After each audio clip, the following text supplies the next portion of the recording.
Abatuuze mu byalo mukaaga omuli Buhirigi, Nkondwe, Kyalushesha, Kyangwari Central ssaako ne Bukomba balaajanidde gavumenti olw'ensolo eziyitiridde okwonoona ebirime byabwe kw'otadde n'okukwagula abaana baabwe. Kigambibwa nti ensolo zino ziva mu zoo y'e Kabale, zoo esangibwa mu ggombolola y'e Buseruka mu disitulikiti ey'e Hoima. Abatuuze bano eggulo baatuuzizza olukiiko n'abakulembeze baabwe oluvannyuma lw'okulaba ng'ensolo zino zibatabukidde olw'okwonoona emmere yaabwe nga kasooli n'ebijanjaalo ate nga kw'otadde n'okukwagula abaana baabwe. Sire atugambire sha 8 zenyine kuna libaza abashayi 10 najya ngo ibintu byabo twagenda twaza mu bindi twatawonyeka ara abantu nke 12 zaziri yaha abwo busasi obuturire kandi obukireho tukahura twagiramo ekikangabwa.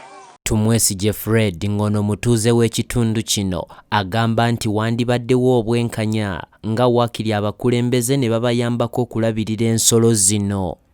Eyakabwoya ey'emmere irimu. In fact tuyine kizibu omuri Kabwoya sub county. Obukirabe kiri nti ebyapa byona ebiri omuri Kabwoya.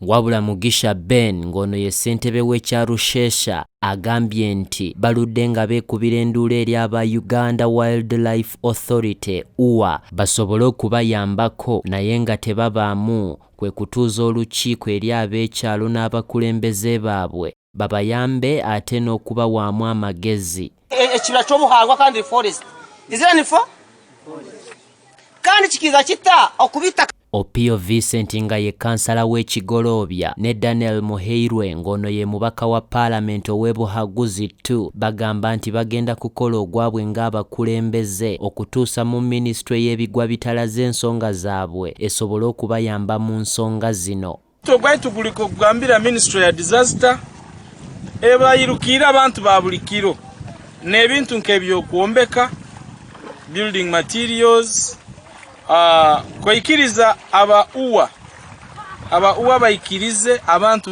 Gwe tukwatidde eggulire lino nga nekkuba erigatta ebyalo bino omuli ekyalo ky'Enkondwe na Wayiga n'ebirala nga kati abatuuze tebakyayitamu. Runo rubaire. This was the community road connecting the 4 villages of Nkondo, Nyawaiga and others.